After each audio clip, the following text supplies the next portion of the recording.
ये property number 9 है determinant का। मैं इससे पहले जो क्वेश्चन बता रहा था उसमें क्या हुआ था, बताते हुए वीडियो मेरा कट गया बीच में, जिससे कि हो सकता है कि आप लोग को थोड़ा सा प्रॉब्लम हुआ, इसके लिए सॉरी। मैं फिर से उसे पुनः एक बार कर देता हूँ कि मैंने बताया था उस वीडियो में भी कि अगर किसी भी रो या किसी भी कॉलम के एलोंग अगर मोर देन 2 टर्म्स का सम है तो उस सम को हम क्या कर सकते हैं, डिटर्मिनेंट को हम सेपरेट कर सकते हैं, जो आप उसमें देख सकते हैं, उसको भी मैं अपलोड कर दिया हूँ। अब यहाँ से एग्जांपल से आप समझ जाएंगे कि हम क्या बोल रहे हैं। B2 C2 A3 B3 और अगेन C3। तो आप यहाँ पे देख सकते हैं कि अलोंग द फर्स्ट रो आप देख सकते हैं यहाँ A1 प्लस एक्स है, B1 प्लस वाई है, यहाँ पे 2 टर्म का सम है, यहाँ भी 2 टर्म का सम है, यहाँ भी 2 टर्म। तो हमने क्या बताया था प्रॉपर्टी में, अगर दो जब टर्म एक ही रो में हो, मतलब फर्स्ट रो के अलोंग क्या है कि 2 टर्म का सम है, तो हम यहाँ इसको सिंपली क्या कर सकते हैं, इस डिटर्मिनेंट को अलग अलग करके दोनों को ऐड कर सकते हैं। ठीक है, कैसे करेंगे, तो इसको हम A1 लिख देंगे, ओके, जो बचा हो, और फिर इसका A2 A3 ये सब तो सेम रहेगा, फिर again B1 B2 B3 C1 C2 C3। दूसरा हम प्लस क्या करेंगे, प्लस का साइन है तो प्लस ही लिखेंगे, एक्स लिखेंगे, वाई और जेड, और फिर A2 ही रहेगा, इसमें तो कोई चेंजिंग नहीं आएगा, A3 B3 और C3 हो जाएगा। तो यही प्रॉपर्टी है कि अगर 2 टर्म का सम हो किसी रो के अकॉर्डिंग या किसी एलोंग के किसी कॉलम के एलोंग भी हो तो भी हम कर सकते हैं, कॉलम के भी एलोंग होता तो भी हम इसको इस तरह से लिख सकते हैं, लेकिन सभी में होना चाहिए, ऐसा नहीं कि सिर्फ एक में होता।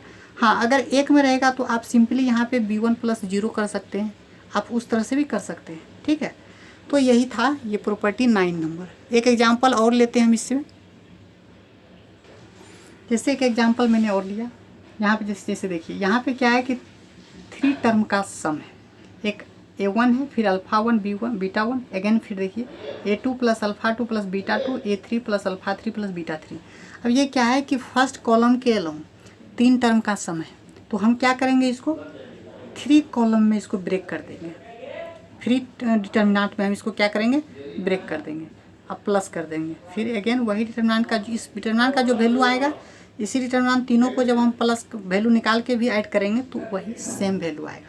तो हम यहाँ पे क्या करेंगे, A1 B1 C1 again A2 B2 C2 और A3 B3 C3 we can write, और सिंपल क्या हो जाएगा, अल्फ़ा 1 B1 C1 और फिर alpha 2 B2 C2 alpha 3 B3 C3, again फिर बचा beta 1 B1 C1 beta 2 B2 C2 beta 3 B3 और C3 हम लिख सकते हैं। इसी तरह से हम लिख सकते हैं। एक और एग्जांपल सपोज करें ले सकते हैं हम लोग,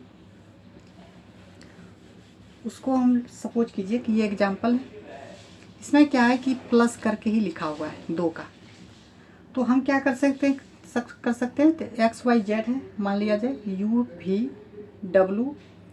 WPQR सपोज करें ये है, और फिर सम किया हुआ है दूसरा है XYZ LMN और फिर PQR। ओके, यहाँ पे आप देख सकते हैं XYZ, यहाँ भी XYZ, यहाँ UVW, यहाँ LMN।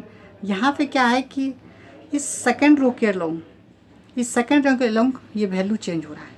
फिर देखिए थर्ड रो में कोई चेंजिंग नहीं है, PQR यहाँ भी है, इसमें भी। इसका मतलब क्या है कि इसमें क्या है कि इसके थर्ड रो के अकॉर्डिंग एलोंग में ये प्लस किया हुआ है। इसका मतलब इस डिटर्मिनेंट का जो वैल्यू लिख सकते हैं इस तरह से हम XYZ और U plus L V plus M और W प्लस N लिख सकते हैं, और PQR। तो अगर प्लस को हम एक में भी ला सकते हैं, सिंपल एक डिटर्मिनेंट में, और इस डिटर्मिनेंट से इस जिसमें हमको सिंपल जैसा लगे उस तरह से हम करके निकाल सकते हैं। एक एग्जांपल मैंने और लिया, यहाँ पे देखिए X1 X2 L1 Y1 Y2 M1 Z1 Z2 N1। Okay, X1 X2 L2 Y1 Y2 M2 Z1 Z2 N2 X1 X2 L3 Y1 Y2 M3 Z1 Z2 N3। Okay, x1 x2 L4 y1 y2 M4 z1 z2 N4। अब यहाँ पे देख सकते हैं कि ये x1 x2 x1 x2 x1 x2 same में same है। मीन्स वाट आप क्या देख रहे हैं, x1 y1 z1 x1 y1 z1 x1 y1 z1 x1 y, मतलब फर्स्ट कॉलम सेम सब में, सेकंड कॉलम भी सेम है, सिर्फ थर्ड कॉलम के एलोंग ये क्या हो रहा है, वैल्यू चेंज। यहाँ L1 M1 N1 है, यहाँ L2 M2। इसका मतलब क्या है कि थर्ड कॉलम में ये सब क्या है, ऐड हो रहा है। इसका मतलब है कि इसको एक सिंपल डिटर्मिनेंट में लिखने के लिए x1 y1 z1 इसको तो आराम से लिख सकते हैं, ये कोई चेंजिंग नहीं है। x2 y2 z2 कोई चेंजिंग नहीं है। चेंज किस में है, तो थर्ड कॉलम के एलोंग है। तो यहाँ पे L1 अगेन फिर L2 L3 L4 हो जाएगा, और फिर M1 M2 M3 plus M4 हो जाएगी, और फिर अगेन N1 N2 N3 और फिर N4 हो जाएगा। तो ये डिटर्मिनेंट मेरा आएगा। लास्टली एक क्वेश्चन देख सकते हैं जो थोड़ा इम्पोर्टेंट क्वेश्चन मुझे लगा। जैसे एक फंक्शन दिया हुआ है, ठीक है, एक डी आर है, डेरिवेटिव फंक्शन है, ठीक है। ये डी आर इस डिटर्मिनेंट में आर जैसे जैसे वैरी कर रहा है उस तरह से इस डिटर्मिनेंट का वैल्यू चेंज हो रहा है। ओके, तो ये फंक्शन दिया हुआ है, डी आर जैसे वैरी कर रहा है, डिटर्मिनेंट वैरी कर रहा है ये। तो इस डिटर्मिनेंट का वैल्यू फाइंड करने का रहा है जब आर इक्वल्स टू 1 से लेके n तक हम जब वैल्यू रखें, तो इस डिटर्मिनेंट का सम, इस फंक्शन जब हम रखेंगे तो इस सम, इसका मतलब होता है सम का मतलब एडिशन, मतलब सभी जब डिटर्मिनेंट को 1 रखेंगे तो 1 आएगा, फिर 2 रखेंगे तो इसमें यहाँ 2 हो जाएगा, 3 रखेंगे तो 3 हो जाएगा, n रखेंगे तो n हो जाएगा। तो जब हम इसको सभी को फिर सम करेंगे, ऐड करेंगे, तो उसका वैल्यू क्या होगा ये मुझे फाइंड करने बोल रहा है। तो सिंपली हम लिख सकते हैं r equals to 1 to n D R को सिंपली हम क्या लिख सकते हैं, r को 1 रखेंगे तो ये d1 हो जाएगा, फिर d2 हो जाएगा, अगेन d3 हो जाएगा, और प्लस प्लस समसंग जब n तक ले जाएंगे तो dn हो जाएगा। तो इसी का सम मुझे पूछ रहा है। तो d1 जब लिखा लेंगे यहाँ पे तो क्या हो जाएगा, इस डिटर्मिनेंट का वैल्यू बताएं। तो d1 जब रखेंगे यहाँ पे तो आप यहाँ पे क्या रखेंगे, r की जगह पे 1 रखेंगे, और 1 जब रखेंगे तो क्या वैल्यू आएगा वो देखिए, 1 का स्क्वायर 1 का क्यूब हो जाएगा।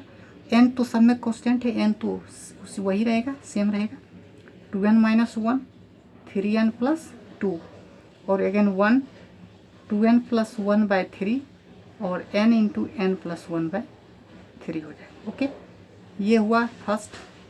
फिर जब मैं 2 रखूँगा तब क्या होगा वो देख लीजिए आप। When we keep 2 here in place of r, then this is 2, this is t square, this is 2 का power cube, and same this is 2n minus 1, again 3n plus 2, again 1, और ये भी क्या हो जाएगा फिर 2n प्लस 1 बाई 3, और फिर n into n plus 1 by 3। Okay, फिर जब मैं रखूँगा सपोज करें प्लस 3, तो हम जब 3 रखेंगे तो फिर इसी तरह से यहाँ पे क्या होगा, 3 आएगा, फिर 3 स्क्वायर, फिर 3 क्यूब। तो सोन जब हम जाएंगे तो प्लस मान लिया जाए कि अब n रख दिए, तो n जब रख देंगे तो क्या हो जाएगा, एक n, फिर यहाँ पे n स्क्वायर, फिर यहाँ पे क्या आ जाएगा n क्यूब, और फिर n प्लस 1 2n माइनस 1 और 3n प्लस 2 हो जाएगा भाई, और फिर 1, और फिर 2n plus 1, again n into n plus 1 by 3, sorry 2n plus 1 by 3, यहाँ भी 3 है, और n into n plus 1 by 3 ये भी होगा। तो इसका मतलब क्या आप देख रहे हैं कि फर्स्ट कॉलम के अनुसार अकॉर्डिंग एलोंग चेंज हो रहा है, सेकंड कॉलम के अनुसार सेम है, थर्ड कॉलम के अकॉर्डिंग ये भी सेम है, इसमें कोई चेंजिंग नहीं आ रहा है। तो चेंजिंग सिर्फ किसके एलोंग आ रहा है, फर्स्ट कॉलम के अनुसार। तो फर्स्ट कॉलम को हम क्या करेंगे, एक डिटर्मिनेंट लेंगे और उसी में सबको हम ऐड कर देंगे। तो ऐड करेंगे तो क्या होगा 1, फिर अगेन देखिए 1, यहाँ पे फिर क्या आएगा 2, फिर 3 आएगा, एंड सो ऑन। जब हम जाएंगे तो फिर क्या आ जाएगा, यहाँ तक n तक आ जाएगा, क्योंकि यहाँ n आएगा। फिर उसी तरह से सेकेंड में क्या आ जाएगा, 1 का स्क्वायर, फिर 2 का स्क्वायर, फिर 3 का स्क्वायर, अगेन फिर प्लस प्लस करेंगे तो फिर ये क्या आ जाएगा लास्ट n स्क्वायर, फिर उसी तरह से 1 का क्यूब, 2 का क्यूब, 3 का क्यूब, और फिर प्लस प्लस जब जाएंगे n टर्म तक तो n का क्यूब, और फिर सेकेंड कॉलम और थर्ड कॉलम कोई चेंज नहीं होगा, और वो सेम रहेगा, आप देख सकते हैं। तो ये 1 2n प्लस 1/3 और n इंटू n प्लस 1/3 हो गया। तो यहाँ पे स्पेस नहीं है तो मैं फिर इसको थोड़ा सा मिटा के फिर लिखता हूँ। अब देखिए ये तो आ गया इस तरह से। अब हम क्या करेंगे, इसका आपको भी पता होगा इसका सम क्या होता है, 1 + 2 + 3 + n टर्म का सम क्या होता है। तो ये आपको पता होना चाहिए, अगर नहीं पता है तो इसे याद रखें। इसका जो सम होता है n टर्म का, स्क्वायर नहीं रहता है तो n इंटू n प्लस 1/2 होता है। क्या होता है, n इंटू n प्लस 1/2 हो जाता है। इसका क्या होता है, n into n plus 1 into 2n plus 1 divided by 6 होता है। और इस जब 1 का क्यूब प्लस 2 का क्यूब प्लस n टर्म तक क्या क्यूब रहे तो उसके लिए हम क्या करते हैं, इसी का फॉर्मूला लिखते हैं। 1 + 2 + 3 का उसी को सिर्फ हम स्क्वायर लगा देते हैं। तो n इंटू n प्लस 1/2 इसका स्क्वायर कर दें आप। अगेन नेक्स्ट क्या होगा, ये सब तो सेम रहेगा। सेकेंड कॉलम 3n प्लस 2, ये 2n प्लस 1/3 और n इंटू n प्लस 1/3 हो जाएगा।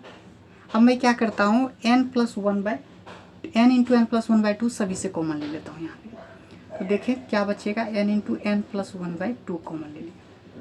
देखिए यहाँ पे 1 हो जाएगा, यहाँ पे n इंटू n प्लस 1/2 लेंगे तो क्या हो जाएगा, यहाँ पे 2n प्लस 1/3 हो जाएगा। और यहाँ पे क्या आएगा, एक n रहेगा और एक n प्लस 1 भी रहेगा और 2 भी रहेगा यहाँ पे। ओके, नेक्स्ट देखिए n plus 1, 2n minus 1, 3n plus 2 और 1 2n प्लस 1/3 और n इंटू n प्लस 1/3 हो जाएगा। अब यहाँ पे देख सकते हैं दो कॉलम का वैल्यू जो हो रहा है सेम हो रहा है कोरस्पॉन्डिंग। यहाँ भी 1, यहाँ देख सकते हैं इस कॉलम फर्स्ट कॉलम और थर्ड कॉलम के अलोंग दोनों का वैल्यू सेम है, इसलिए इस डिटर्मिनेंट का वैल्यू क्या होगा, 0 हो जाएगा। ओके, तो जब 0 इंटू n प्लस 1/2 करेंगे तो भी तो क्या वैल्यू आएगा इसका 0। तो इस डिटर्मिनेंट का जो वैल्यू होगा इसका 0 आएगा। तो यहाँ पे हम क्या करते हैं, अब इस डिटर्मिनेंट का वैल्यू यहाँ पे फाइंड हो गया। तो आप इस तरह का क्वेश्चन लगाएं थोड़ा, जिससे कि आपको जेईई एडवांस में भी काम आएगा। और 12th तो मैं जितने क्वेश्चन करा रहा हूँ अभी तो थोड़ा कम करा रहा हूँ, इससे आगे जब चलेंगे तो मोर नंबर ऑफ क्वेश्चन डील करेंगे हम, ठीक है। तो नेक्स्ट देखते हैं, यहाँ पे हम कुछ इम्पोर्टेंट सिंबल लिए हैं, ठीक है। इसको मैं आपको समझाता हूँ। जैसे आप तो पहले ही मैं आपको बता चुका हूँ, आर को रो से डिनोट करते हैं, रो को आर से डिनोट करते हैं, कॉलम को सी से। हम यहाँ R1 में क्या कर रहे हैं, राइटिंग कर रहे हैं। R2 को सब्ट्रैक्ट करते हैं। मतलब क्या हुआ कि हम R1 में राइट तो कर रहे हैं R1 में, बट सब्ट्रैक्टिंग कर रहे हैं R2 को फ्रॉम R1 से, और उसको राइटिंग किस में कर रहे हैं, R1 में। ये मैं एग्जाम्पल से भी बताऊंगा आपको। एक दूसरा और भी एक कर लिख सकते हैं, R2 हम क्या कर रहे हैं, R2 में R3 को ला के ऐड कर रहे हैं, राइटिंग कर रहे हैं हम R2 में। ओके, राइटिंग कर रहे हैं R2 में, लेकिन हम यहाँ क्या कर रहे हैं, एडिंग कर रहे हैं किसको, R2 एंड R3 को। ओके, R2 और R3 को ऐड करके हम किस में लिख रहे हैं, R2 में लिख रहे हैं। सपोज करें C1 में से हम क्या कर रहे हैं, 2 टाइम्स मल्टीप्लाई करके C3 को और फिर C1 में सब्ट्रैक्ट कर रहे हैं। अब इसको हम राइट कर रहे हैं किस में, C1 में। ओके, ऐसा लिखा हुआ रहे तो इसका मतलब ये हुआ subtracting twice of C3 from C1। Okay, इसका मतलब ये हुआ।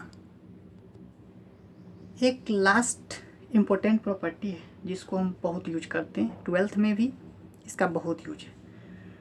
ये क्या है कि the value,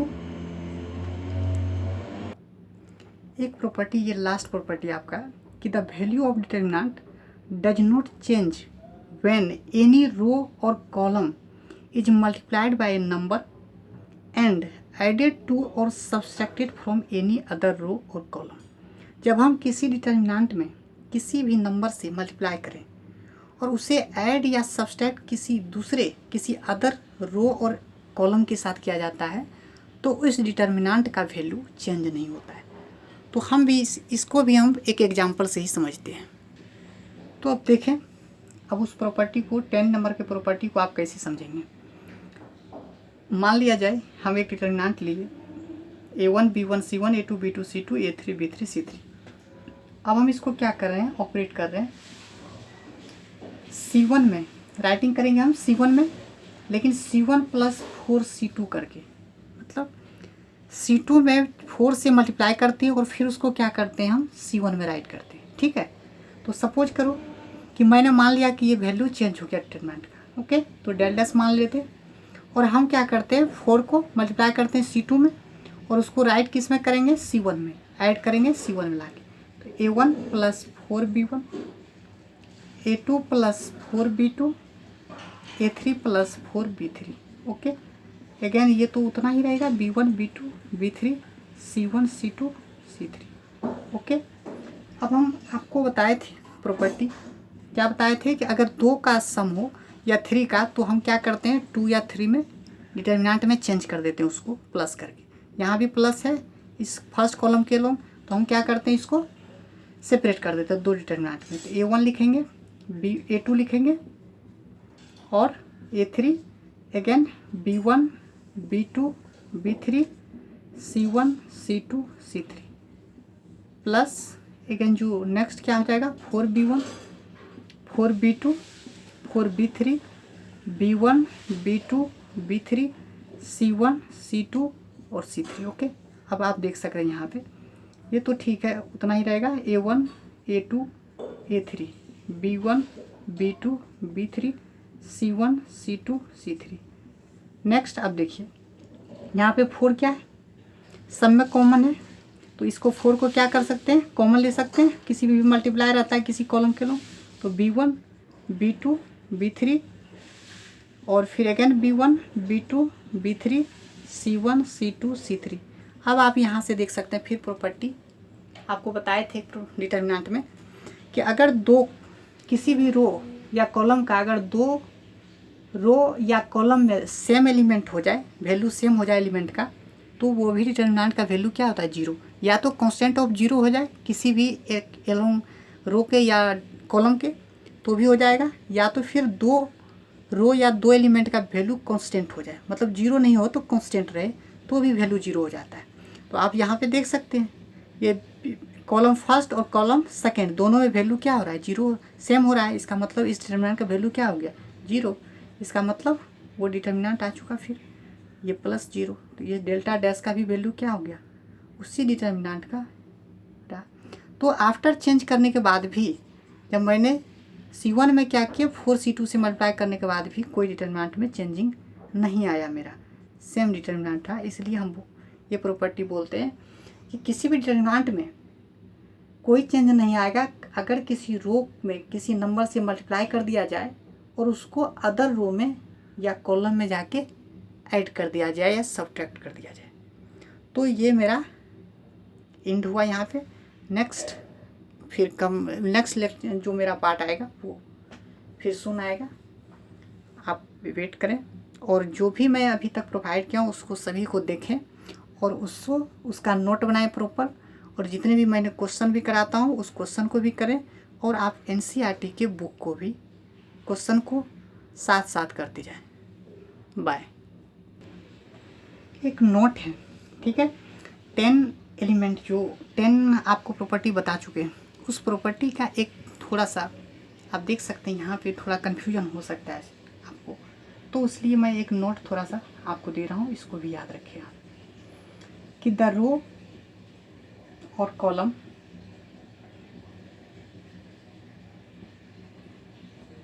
is to be changed, is to be changed हो जाएगा इज मल्टीप्लाइड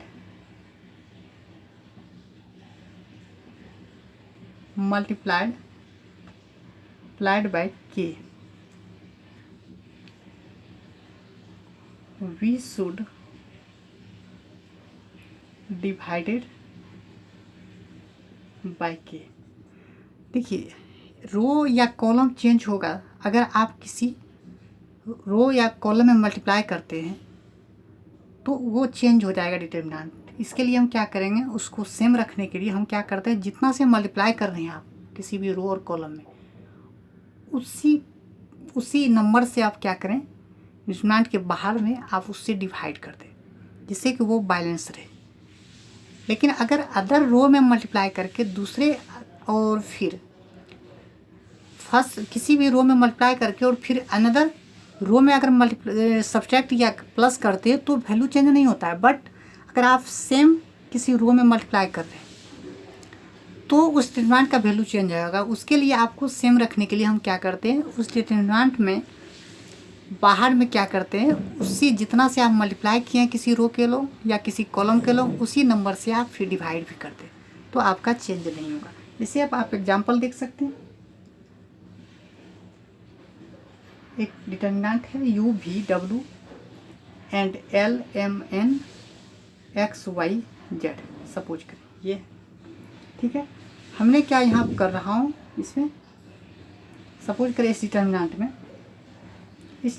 कर रहा हूँ क्या मैं, सबसे पहले आपको इधर मैं बता देता हूँ कि ये R1, इसमें हम 4R1 कर रहे हैं और -5R2 कर रहे हैं। हम क्या कर रहे हैं, R2 में 5 से मल्टीप्लाई कर रहे हैं, उसको R1 के 4 टाइम्स से मल्टीप्लाई करके उसमें सब्ट्रैक्ट कर रहे हैं।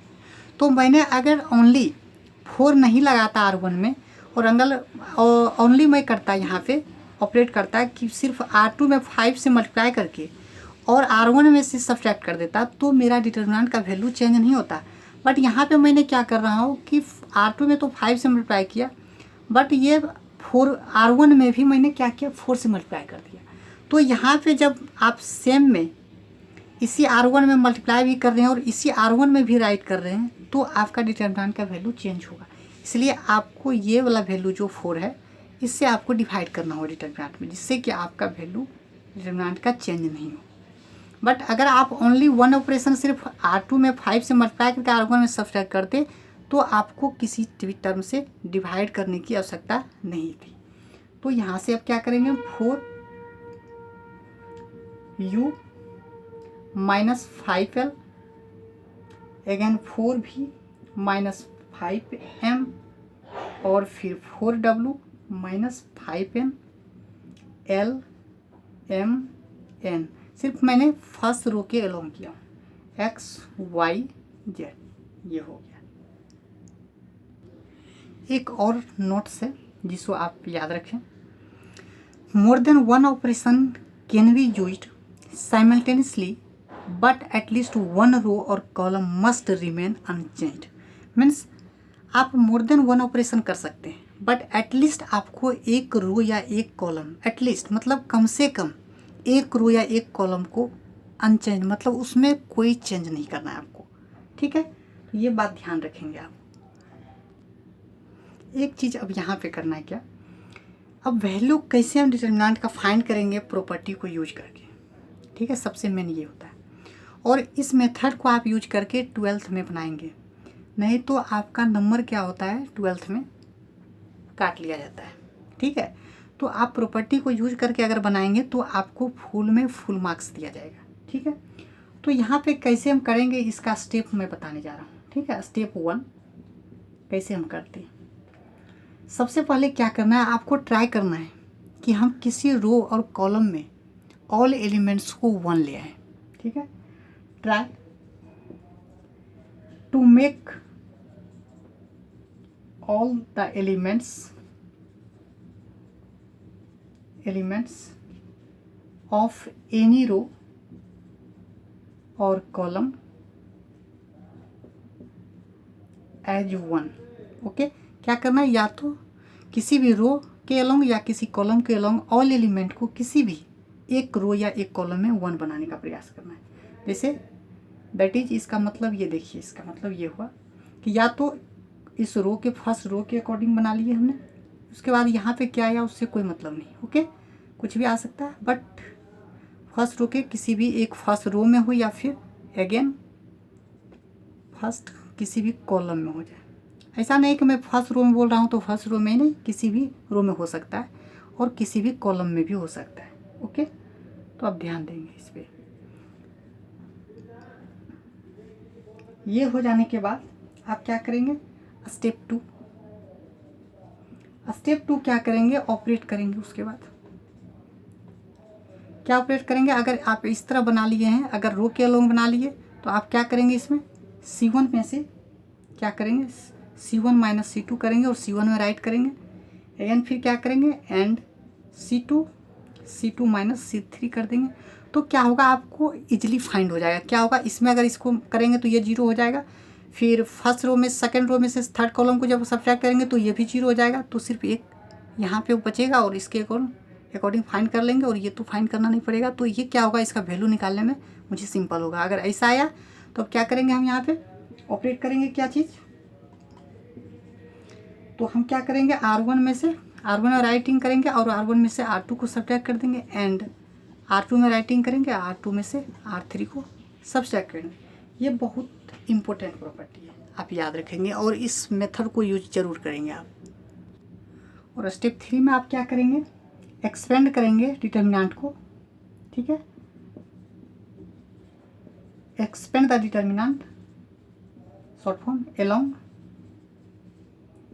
R1 और C1। ओके, क्योंकि आपने R1 के अलोंग 1 1 किया था तो उसके अलोंग 0 0 दो कॉलम में आ गया था।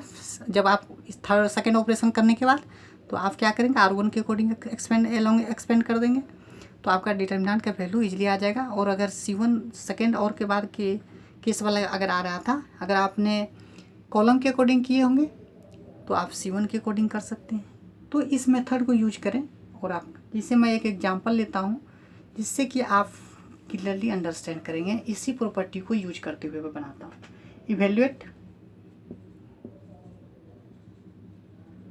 इवेल्युएट वन एग्जांपल, जैसे 1 plus sine square x, second column एक cos square x, third column sine 4 sine 2x। Okay, sine square x, 1 plus cos square x और 4 plus 4 sine 2x। Okay, sine square x, cos square x, 1 plus 4 sine 2x। अब आप देख सकते हैं इस determinant में हमको क्या लाना है, 1। तो 1 लाने के लिए या तो क्या होना चाहिए, सभी डिटर्मिनेंट में अगर सेम वैल्यू आ जाए उस सेम वैल्यू को हम क्या करेंगे, कॉमन ले लेंगे, तो फिर उसमें क्या हो जाना चाहिए, 1 1 हो जाएगा। तो उस तरह से आप कर सकते हैं। तो यहाँ आप उस तरह से लाने का प्रयास करें। तो आप देख लें यहाँ पे, अगर आप इधर से ऐड करेंगे, मान लिया जाए कि सभी जितने भी कॉलम रो है सभी 1 सेकेंड और थर्ड को फर्स्ट में जाके ऐड कर दें, तो यहाँ पे क्या हो जाएगा, मेरा 1 प्लस 3 साइन स्क्वायर एक्स आ जाएगा। यहाँ पे जब करेंगे तो 1 प्लस 3 कॉस स्क्वायर एक्स होगा। और यहाँ पे जब करेंगे तो ये कुछ डिफरेंट आ रहा है जो कि कॉमन नहीं हो पाएगा। सपोज करते हैं कि इस सेकेंड कॉलम और थर्ड कॉलम को फर्स्ट में आके ऐड करते हैं, तो आप यहाँ पे देखेंगे 1 plus sine square x cos square X 4 sine 2x। यहाँ भी देखें जब ऐड करेंगे तो sine square cos square 1 4 sine 2x। इसका मतलब लग रहा है कि इसके अलोंग आ जाएगा, सब एक सेम आ जाएगा टर्म। तो आप करें, देखें क्या आता है। तो 1 plus sine square X plus cos square X plus 4 sine 2x हो गया। अगेन यहाँ पे sine square X plus 1 plus cos square X plus 4 sine 2x हो गया। अगेन सेकेंड में जो ये बचा हुआ उसको लिखें, cos square 4 sine 2x, again 4 sine 2, sorry यहाँ पे 1 प्लस कॉस स्क्वायर एक्स है और यहाँ पे फिर 4 साइन 2x है। और फिर यहाँ पे क्या हो जाएगा, sine square X plus cos square X plus 1 plus 4 sine 2x हो जाएगा। और अगेन कॉस स्क्वायर एक्स और 1 प्लस 4 साइन 2x। तो मैंने यहाँ पे क्या किया हूँ उसको पहले आप यहाँ पे लिख लें कि मैंने क्या किया हूँ कि C1 में C1 plus C2 plus C3 किया हूँ। क्या किया हूँ, C1 में राइटिंग किया हूँ, C1 C2 C3 सभी को ऐड कर दिया हूँ। मतलब C2 और C3 को क्या किया हूँ, C1 में आके ऐड कर दिया हूँ। अब यहाँ पे आप देख सकते हैं sine square theta plus cos square theta कितना होता है, 1। आपको भी पता होगा ये बात। तो अब जब ये 1 होगा, sine square theta plus cos square theta 1 और ये भी 1, तो क्या हो गया 2 प्लस 4 साइन 2x, सिंपल आ गया। अगेन यहाँ भी साइन स्क्वायर कॉस स्क्वायर 1 अब प्लस 1, तो 2 + 4 sin 2x हो गया, 2 + 4 sin 2x हो गया, और ये सिंपल हो गया cos square x 1 + cos square x, ये भी cos स्क्वायर x, और ये 4 sin 2x 4 sin 2x 1 + 4 sin 2x हो गया। अब मैं क्या करता हूँ, इसको ये कॉमन ले लेते हैं 2 + 4 sin 2x को, तो जब कॉमन लेंगे फर्स्ट कॉलम के अकॉर्डिंग तो ये 1 हो जाएगा, ये भी 1, ये भी 1 हो जाएगा, और यहाँ पे क्या हो गया cos square x 1 + cos square x, और ये 4 sin 2x 4 sin 2x 1 + 4 sin 2x। अब थोड़ा मेरे पास स्पेस नहीं है, थोड़ा इसको क्लीन। अब मेरे पास क्या हुआ, फर्स्ट कॉलम के अलोंग क्या हुआ कि 1 1 मेरे पास आ चुका है। अब मैं इसको क्या करूँगा, अब मैं यूज करता हूँ, यहाँ पे लिखता हूँ, आप देख सकते हैं, तो 2 + 4 sin 2x। ओके, अब मैं क्या कर रहा हूँ यहाँ पे, आप ये देख सकते हैं क्या कर रहा हूँ, यहाँ पहले R1 में से R1 - R2 कर रहा हूँ, अगेन R2 में लिख रहा हूँ R2 - R3 कर रहा हूँ। Okay, you can see.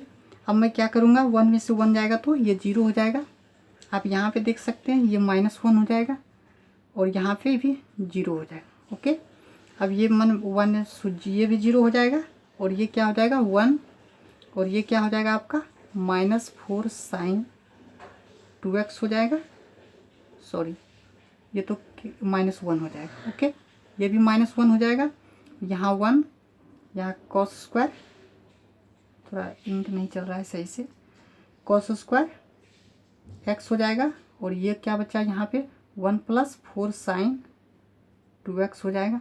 अब क्या करें, इसको सिंपल हो गया फाइंड करने के लिए, ठीक है।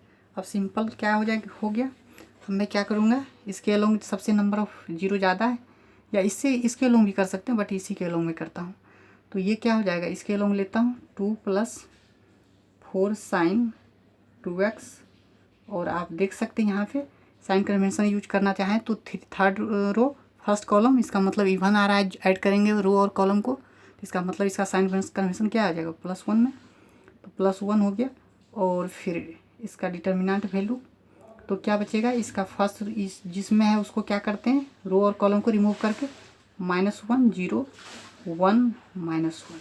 ओके, अब हम क्या करेंगे 2 + 4 sin 2x, और ये क्या हो जाएगा आपका माइनस माइनस प्लस माइनस, ये क्या हो जाएगा 1 × 0, तो ये हो गया कितना, इसका जब वैल्यू निकालेंगे तो 2 + 4 sin 2x, ये इस डिटर्मिनेंट का वैल्यू होगा। ओके, ये आंसर आपका डिटर्मिनेंट का आएगा। तो इस तरह से आपको प्रॉपर्टी का यूज करना है और सॉल्व करना है। तो यहाँ पे मैं एक क्वेश्चन और लिख देता हूँ, और इसको आपको खुद करना है। 1 + a1 a1 a1, ठीक है, a2 1 + a2 a2 a3 a3 1 + a3, इसको 3/3 का है, इसका वैल्यू आपको निकालना है। ठीक है, ये खुद से आप बनाएंगे और कमेंट करेंगे। ठीक है, बाय। नेक्स्ट पार्ट आएगा बहुत जल्दी, क्योंकि मेरे पास टाइम भी कम है और कराना भी जल्दी है, नहीं तो डिटरमिनेंट में भी क्वेश्चन अगर ज़्यादा कराने लगूंगा तो फिर मुझे बहुत टाइम लगेगा। इसलिए आपको क्वेश्चन आपको मोर से मोर प्रैक्टिस करना है, जितना क्वेश्चन आप प्रैक्टिस कर सकते हैं किसी भी बुक से। आप NCERT फर्स्ट तो आप प्रेफर करें, उसे तो हर हालत में उसको कम्प्लीटली सॉल्व करें एकदम पूरे वेल फॉर्म में। फर्स्ट आप इससे पढ़ें अच्छे से और इसका प्रॉपर नोट बनाएं, और जो भी मैंने थ्योरी बेस्ड क्वेश्चन बताया हूँ इसको पहले सॉल्व कर लें अपने से। उसके बाद आप NCERT सॉल्व करें, उसके बाद NCERT सॉल्व करने के बाद आप किसी भी बुक को एक फॉलो कर सकते हैं और उसे बना सकते हैं। ठीक है, बाय।